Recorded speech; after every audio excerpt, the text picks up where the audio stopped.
UAS SMK Negeri 2 Manokwari akan dilaksanakan pada bulan Januari 2023.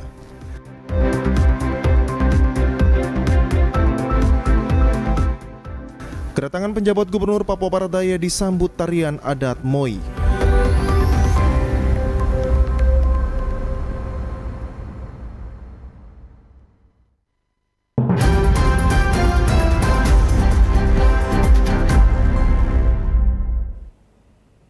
Selamat petang saudara, berita Papua Barat hari ini kembali hadir menjumpai Anda edisi Sabtu 17 Desember 2022. Sejumlah informasi dari daerah di Papua Barat akan kami hadirkan untuk Anda. Bersama saya Aprilia Nikmur, inilah Papua Barat hari ini selengkapnya. Saudara, menjelang libur Natal dan Tahun Baru 2023, PT Pelni Cabang Manokwari menyiapkan sebanyak 7 kapal penumpang guna mengantisipasi lonjakan penumpang menuju wilayah timur dan wilayah barat. Menjelang Natal dan Tahun Baru atau Nataru, arus balik diperkirakan akan melonjak dalam minggu ini. Untuk mengantisipasi hal tersebut, PT Pelni Cabang Manokwari menyiapkan 7 armada kapal laut yang masuk di Pelabuhan Laut Manokwari. Kepala Cabang Pelni Manokwari Muhammad Jabir yang ditemui di atas kapal Tidar siang tadi mengatakan, menjelang persiapan Natal dan Tahun Baru 2023, PT Pelni Cabang Manokwari telah melakukan persiapan dari jauh-jauh hari untuk persiapan armada kapal yang sebelumnya ada 6 kapal, kini dengan bertambahnya 1 armada kapal Dobon Solo menjadi 7 kapal yang siap berlayar di bulan Desember hingga Januari 2023. Jadi persiapan Natal ini kita sudah 1 minggu yang lalu kita sudah siap bahwa Pelni sudah menyiapkan 7 armada. Biasanya hanya 6, tapi kita ditambah 1 Dobon Solo jadi 7 armada kita siapkan untuk persiapan Nataru. Dan saya lihat juga masalah pergerakan penumpang ini mulai dari kemarin KM Cirema itu sudah terlihat, biasanya hanya muat 400-500, kemarin sudah kita muat dari Manokwari menuju ke barat, Soro dan seterusnya sudah dimuat 1132 kalau saya tidak salah. Muhammad Jabir menyebutkan arus mudik Natal juga sudah mulai terlihat sejak tanggal 15 Desember kemarin. Dengan masuknya 3 kapal Pelni sejak kemarin yang semuanya menuju ke arah timur, maka diperkirakan arus penumpang akan terus bertambah. Melihat mulai dari sekarang ini, sudah saya lihat tadi di kantor itu, karena kapal kita ini sudah ada 3 masuk, menuju ke timur semua, besok sudah mulai menuju ke barat. Saya lihat di KM Gunung Dempo itu, tadi saya sudah cek sudah 400 lebih, 500 lebih. Nah, itu masih menjual terus sekarang ini. Jadi kemungkinan dengan tanggal 18 ini, 17 ini mungkin sudah ada kepergerakan lagi kenaikan arus. Di masa pandemi COVID-19 saat ini, PT Pelni Cabang Manokwari masih mengacu pada aturan pemerintah. Khususnya penumpang yang naik ke atas kapal harus sudah booster. Namun khusus wilayah Papua, PT Pelni memberikan kesempatan bagi penumpang yang belum vaksin agar wajib menunjukkan surat keterangan dari dokter. Natalindo Kerwai TVRI Papua Barat melaporkan. Saudara, demo damai tuntut perbaikan jalan masuk kampung di distrik Teluk Patipi mendapat penjelasan dari pemerintah daerah Kabupaten Fakfak. Setelah itu, para peserta demo memahami dan kembali ke kampung masing-masing secara tertib. Warga 3 kampung melakukan aksi demo damai dengan mendatangi kantor DPRD dan Pemda Kabupaten Fakfak pada Kamis 15 Desember 2022. Dalam aksinya, ketiga warga kampung tersebut menuntut agar pemerintah segera memperbaiki jalan yang berada di kampung mereka. Sesuai pantauan TVRI di lokasi demo, ketiga perwakilan kampung langsung melakukan pertemuan dengan pimpinan DPRD Fakfak dan langsung menuju ke Pemda Fakfak, serta bertemu dengan Wakil Bupati dan Dinas PUPR Kabupaten Fakfak. Wakil Bupati Fakfak Yohana Dina Hindom kepada awak media usai melakukan pertemuan mengatakan, memang benar ruas jalan Tartar Mawar merupakan janji saat kampanye Utayo dan secara bertahap telah dianggarkan di tahun anggaran 2022 dan anggaran 2023. Kerusakan yang ada terjadi oleh karena ada mobilitas kendaraan kegiatan paket 2022 masuk keluar lokasi kerja. Kesimpulannya pada intinya pemerintah memiliki tanggung jawab untuk semua aspek pembangunan. Ya, memang perlu ada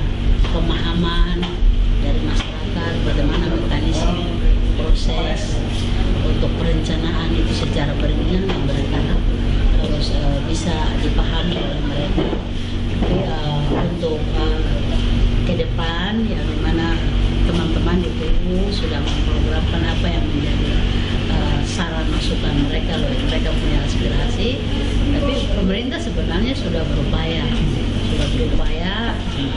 tanpa mereka menyampaikan aspirasi, kami sudah punya upaya untuk melakukannya.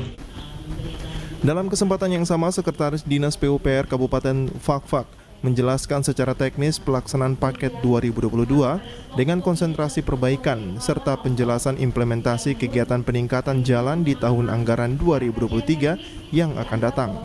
Sebagaimana yang bisa dilakukan oleh Dinas PUPR 2 Kabupaten Fakfak adalah melakukan overlay berupa patching atau tambal dengan aspal beton, sebagaimana apa yang sudah disampaikan oleh Ibu Wakil Bupati tadi.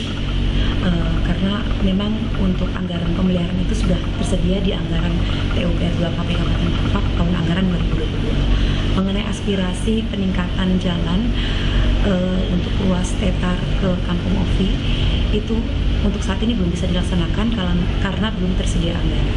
Tetapi sudah diprogramkan di dalam tahun anggaran 2023. Ada 2 kegiatan yang dialokasikan. Yang pertama adalah dilakukan alih trase sepanjang 0,8 km.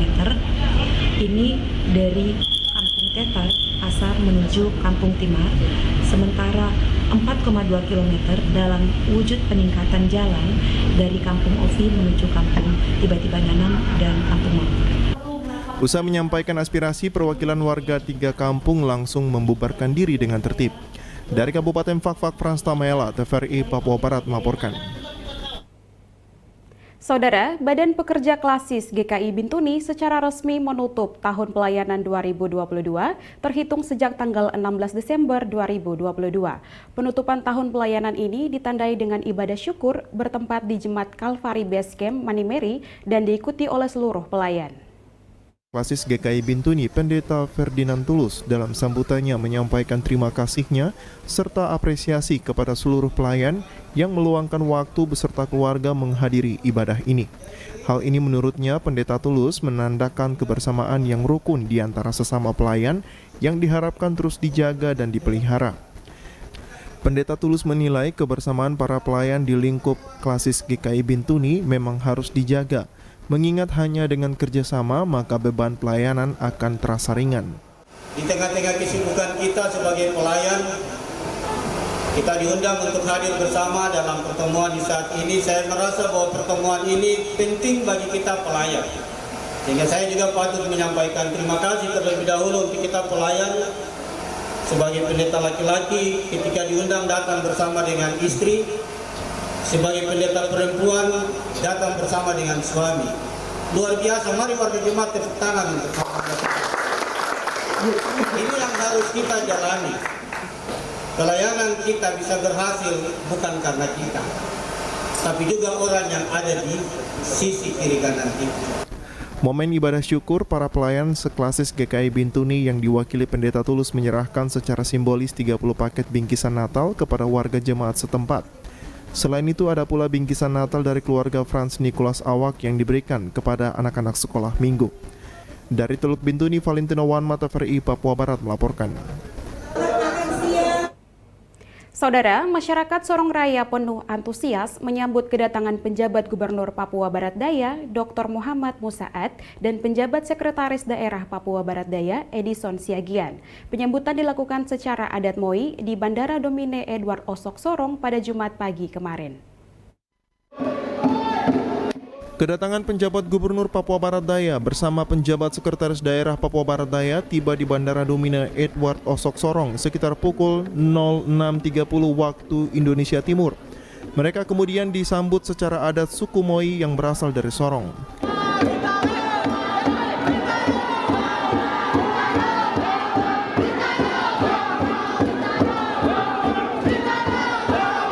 Kedatangan kedua penjabat gubernur dan sekda disambut 6 kepala daerah yang masuk dalam wilayah Provinsi Papua Barat Daya, yakni Kota Sorong, Kabupaten Sorong, Raja Ampat, Tambrau, Sorong Selatan, dan Maibrat. Konvoi rombongan penjabat Gubernur Papua Barat Daya berakhir di kantor Gubernur Papua Barat Daya, kemudian disambut dengan suling tambur menuju ke gedung Lambertus Jitmau sebagai tempat ramah tamah.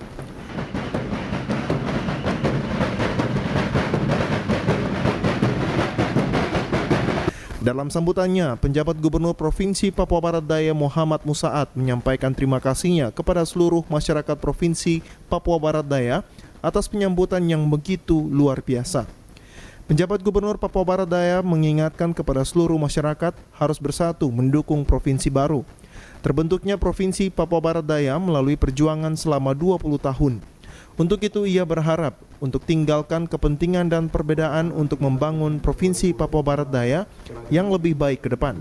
Kepada Bapak, Ibu, saudara-saudara semua yang telah hadir pada hari ini dan memberikan sambutan yang luar biasa bagi saya, istri saya, dan juga istri kedua saya. Pasekta ini istri kedua saya. Kita semua ini pejuang. Ya, berjuang dengan cara dan kita masing-masing. Ya, ada yang menjadi ujung tombak, ada mungkin di belakang meja, ada mungkin karena tidak bisa menjadi yang ujung tombak, tidak bisa di belakang meja, tapi dia hanya berdoa di rumahnya. Itu juga pejuang. Tadi ada keharuan, tapi juga ada sukacita, tapi ada juga keharuan karena tanggung jawab yang besar. Jujur saja saya tidak pernah bermimpi menjadi PJ Gubernur, karena yang Bapak Ibu sudah lihat di koran-koran itu, ya, saya itu sebenarnya mau dipromosikan jadi sekda di Provinsi Papua Selatan. Itu sudah tersebar di media. Ya, tapi itu kan rencana manusia. Ternyata rencana Tuhan lain. Saya dikasih dari PJ. Dari Sorong, Mikal Jasman, TVRI Papua Barat melaporkan. Sementara itu, Saudara, penjabat Gubernur Papua Barat Daya Muhammad Musaat membeberkan prioritas 100 hari kerja selama setahun.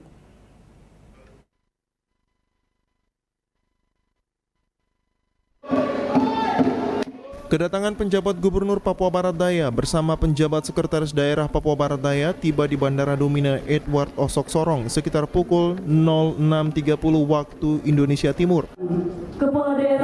Dalam 100 hari kerja antara lain 1 konsolidasi internal dan eksternal, 2 penataan regulasi, 3 peletakan dasar pembangunan, 4 penyiapan infrastruktur pemerintahan, 5 koordinasi P3D, 6 penataan organisasi dan kelembagaan yang efektif, 7 manajemen ASN, 8 persiapan pemilihan MRP dan anggota DPRD kursi pengangkatan, 9 fasilitasi penyelenggaraan pemilihan umum.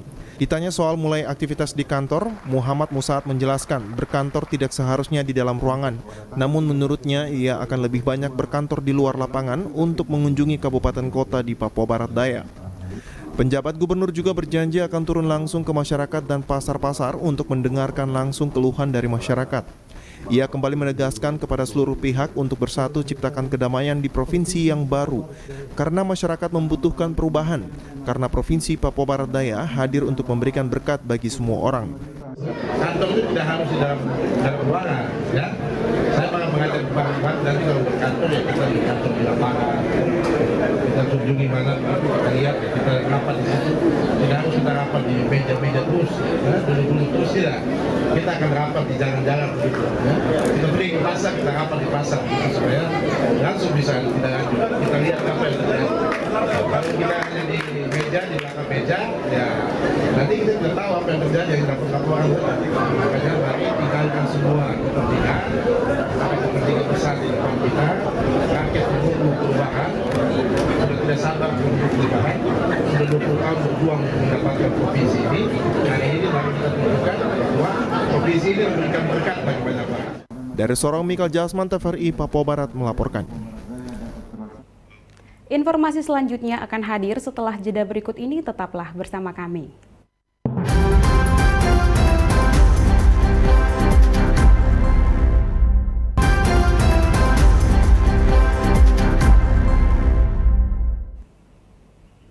Terima Terima kasih Anda masih bersama kami. Saudara, Sekolah Menengah Kejuruan SMK Negeri 2 Manokwari baru akan melaksanakan ujian akhir semester pada tanggal 3 sampai dengan 7 Januari tahun 2023 mendatang.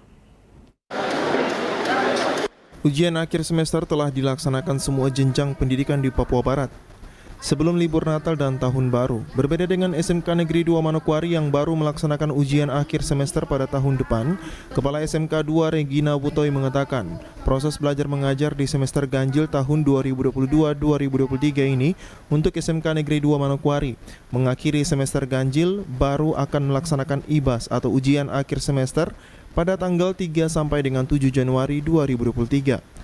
Regina menyebutkan di sini mereka tidak melanggar kalender pendidikan yang telah ditetapkan oleh Dinas Pendidikan. Namun terkait dengan program Merdeka Belajar sehingga sekolah juga harus memberikan waktu kepada anak-anak mereka yang sementara baru ditarik usai mengikuti praktek kerja lapangan pada awal Desember ini.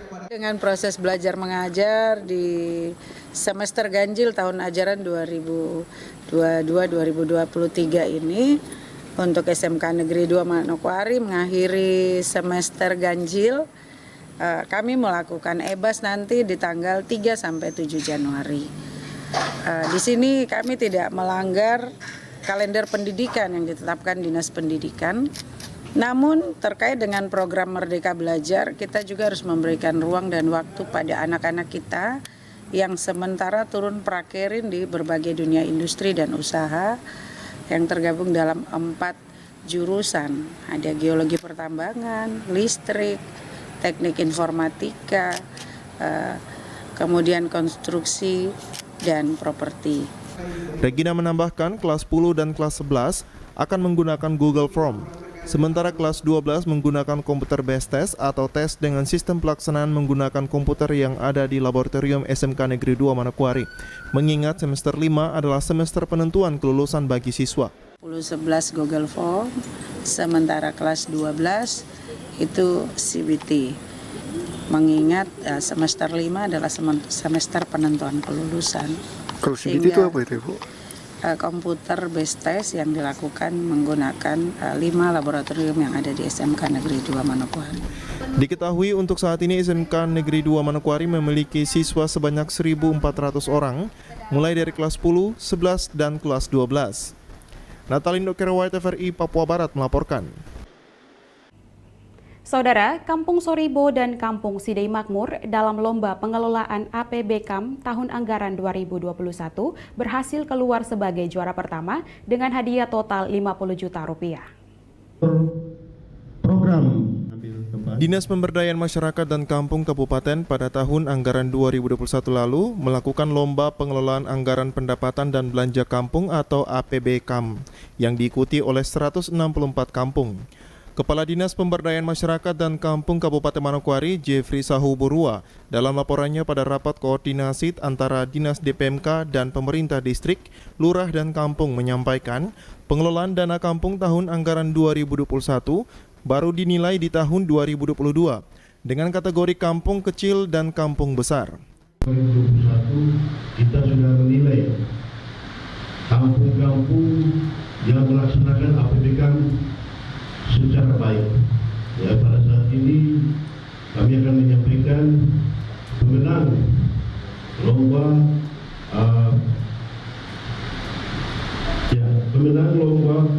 pengelolaan APBKAM terbaik tahun 2021. Jadi tahun 2021 punya kita nilai di tahun anggaran 2022. Setelah Kampung Soribo sebagai juara 1, juara kedua diraih oleh Kampung Kuau, Distrik Warmare. Juara ketiga Kampung Warnyeti, Distrik Tanah Rubu. Sedangkan juara kedua kategori kampung besar adalah Aimasi, Distrik Pravi, dan juga juara ketiga Kampung Macuan, Distrik Masni.